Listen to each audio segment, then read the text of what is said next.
Black and white photography is still as popular today as it's always been. Photography has its roots in black and white, so it comes as no surprise that today's photographers also want to produce black and white prints from their digital files. So let's start at the beginning, the actual capture stage. We're surrounded by colour everywhere, but the art of black and white photography is actually visualizing a scene as grey tones. It can be said that black and white is the purest form of photography, as the viewer's concentration is focused on shape, texture and lighting, without the distraction of colour. An understanding of how each colour is interpreted as a shade of grey will help you to produce the perfect print. Having said this, most digital cameras have the facility to capture a monochrome image. My advice here is to ignore this feature. Shoot everything in colour, and we'll use our image editing software to convert the colour picture to monochrome.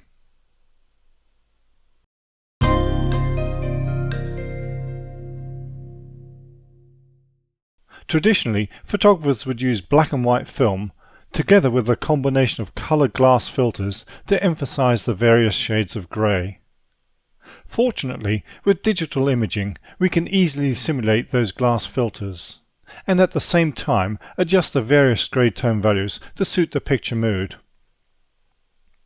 If we take our seascape picture and perform a straightforward grayscale conversion by selecting Image, Mode, Grayscale, the resulting image will look uninspiringly flat, but with a few keystrokes we can transform it into this.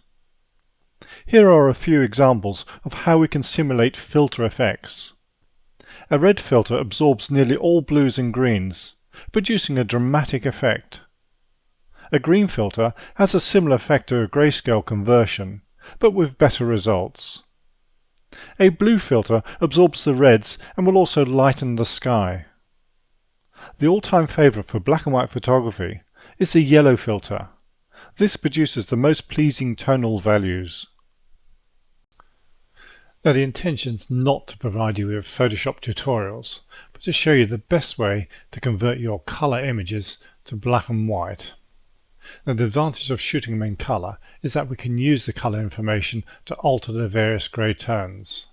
So let's go to our Layers panel, and we're going to create a new adjustment layer, and we'll select the black and white adjustment. Now, this has converted the entire image into a grayscale or monochrome picture. And we have a number of presets available. All the various coloured filters that we would normally associate with black and white photography are available here. Blue filter, green filter, high contrast blue, even infrared, maximum black, maximum white, and neutral density, red filter and yellow filter. So let's select the yellow filter, which is one of the most popular filters. And we can see now all the values have changed, and these actually correspond to actually shooting a photograph using black and white film plus a yellow filter. But the advantage we have now is that we can vary the amount of yellow applied. So if we want a little bit lighter, we can increase the contrast. The sky, which is predominantly cyan, we can lighten that up or darken it, but be careful not to go too dark, especially with digital files, because you could start getting some strange artifacts coming in. So it's a question of actually balancing up the image. So you can mess around with these, and once you're happy with your settings, just click on the Save Your Preset, and we can save this one as black and white filters, and we'll save that. And now we can recall this up at any stage. And this is a very easy way to convert your pictures to black and white, and we can maximize all the tones in there. But the beauty of this is that we haven't actually lost any of the color information. If we take off the adjustment layer, we're back to our color picture. And again, another advantage is if I'm not happy about the way some of these tones are being rendered, I can just double click on that, and we can alter the values, darken them, lighten them, whichever way we want to go. So you have infinite control over this, which has to be an advantage over shooting film just using one filter.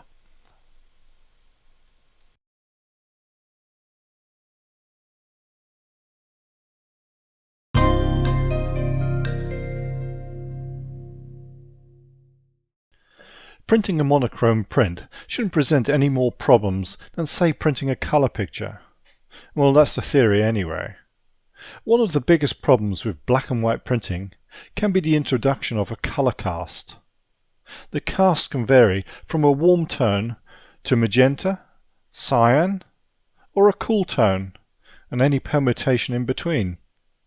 6-ink printers, which don't have dedicated light black inks, use a mixture of colours to produce a grey tone.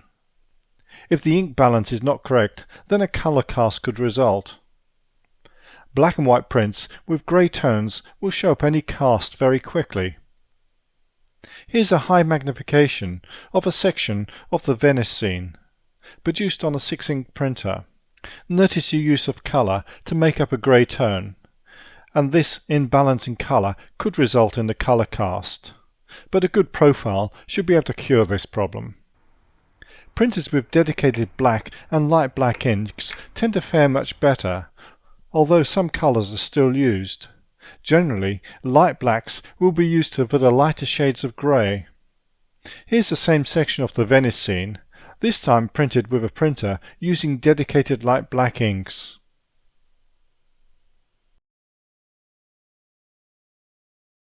Our sample picture is going to be printed on archival matte paper, so we need to exchange the photo black used for glossy media with the matte black cartridge. Be aware that each time you change the black inks, the printer will purge the residual ink from the print heads. The larger A2 printer has all the inks installed, but also purges the inks when switching from the photo to matte black cartridge. Okay, so I've finished actually manipulating this image. I've got the black and white tones the way I want them to be. Let's set about printing. So we'll go to File and Print. And here we can see the representation of how the image is going to look on the page, and that's exactly what I want, a nice big border around there.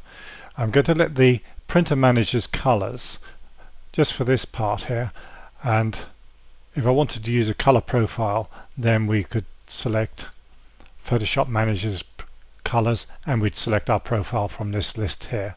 But I am going to actually let the printer manage the colors, and I'll show you why in a moment. So now we can click on the print button and we'll go into the preferences section here. Okay, so now we need to set our media type, and we want the archival matte paper.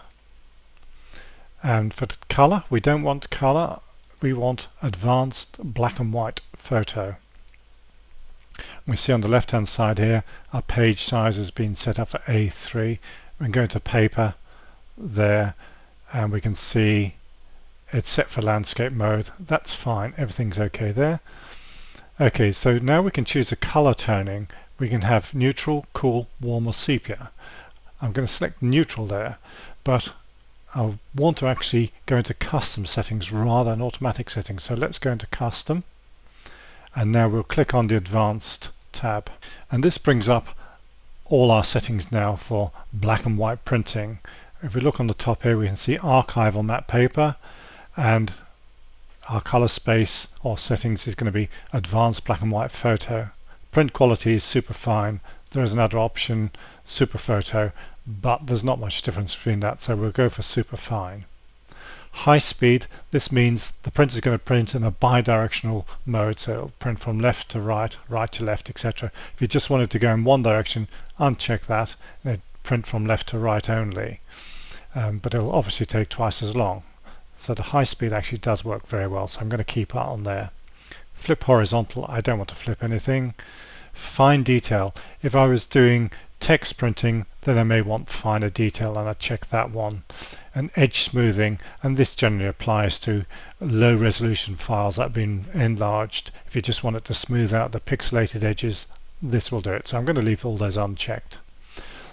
On to the other side here, the color toning, neutral, but we can select cool, and you see the preview on the right here changes according to what setting we have, or sepia there, but I'm going to leave it set to neutral. I can set my brightness, contrast, shadow tonality, highlight tonality and optical density from these settings here, but I've actually optimized my picture already within the image editing application, so I don't need to touch these. Now, if your picture does have a color cast, which we've talked about earlier on, say it's got a slight magenta cast, like so, then all you need to do is actually put the slider into the opposite direction and put a little bit of green in there. So that should neutralize it. It will be to your advantage to do a couple of test prints beforehand to try and determine if there is a color cast, but we can reset this back to 0 because I know that there's no color cast on this whatsoever. So I'm going to set all those to 0. And now we move on to the highlight point shift. Now if you remember in the previous chapter, choosing the right printer, where we talked about pigment inks and the gloss differential, and I had showed you a way to actually put a tone onto the image into the white areas, a very slight tone on the white. Well, on this particular printer it does it for you automatically, so we select on.